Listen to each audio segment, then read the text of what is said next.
Assalamualaikum warahmatullahi wabarakatuh. Perkenalkan, nama saya Gadis Ubaidatul Ini, NIM D93219076. Di sini saya akan menjelaskan tentang kinerja lembaga pendidikan. Materi pertama tentang identifikasi standar kinerja lembaga pendidikan.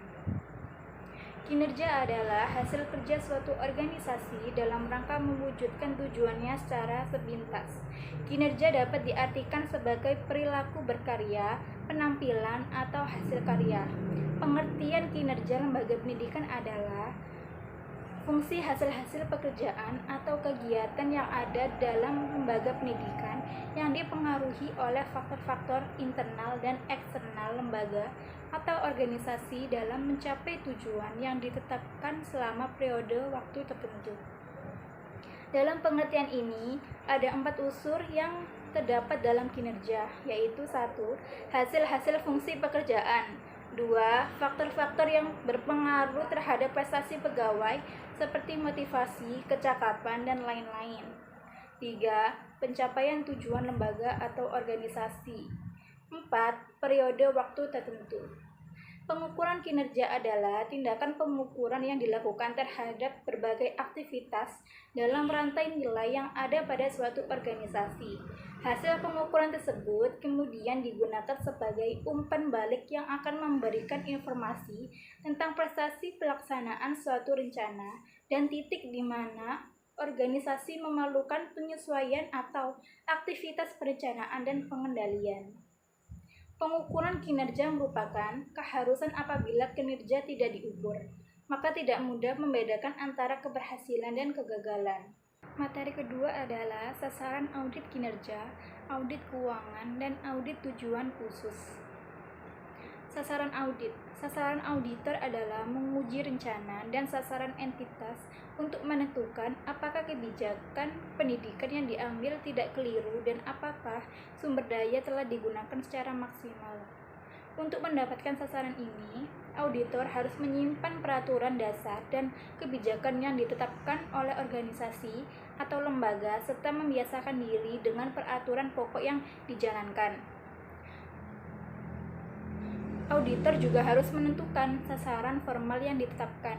Sasaran ini harus jelas, realistis, logis, dan memberikan gambaran dasar mengenai organisasi. Audit keuangan. Audit finansial adalah audit untuk mengukur tingkat efisiensi, efektivitas, dan produktivitas suatu perusahaan. Sasarannya adalah 1.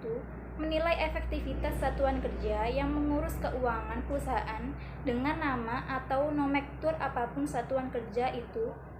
2. Mencari fakta dan informal tentang efisiensi kerja internal satuan yang mengukur pengukuran keuangan perusahaan. Yang terakhir, audit tujuan khusus.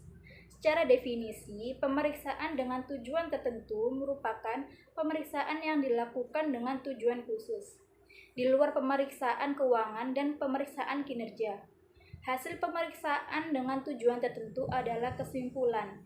Sesuai dengan definisinya, jenis audit dapat berupa semua jenis audit selain audit keuangan dan audit operasional. Dengan demikian, termasuk dalam jenis audit tersebut termasuk diantaranya adalah audit ketaatan, audit fraud, dan audit investigatif. Materi terakhir tentang proses dan sasaran audit kinerja.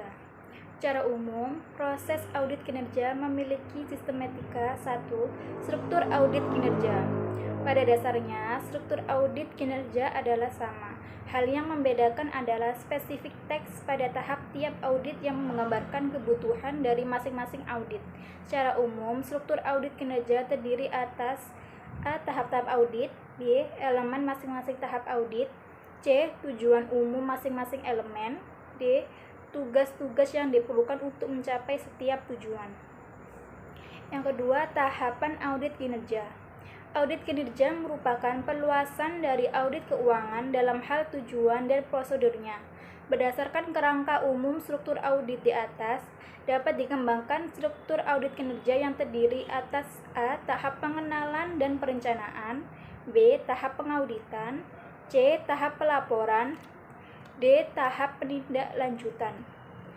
Dan yang terakhir, kriteria atau indikator yang menjadi tolak ukur audit kinerja.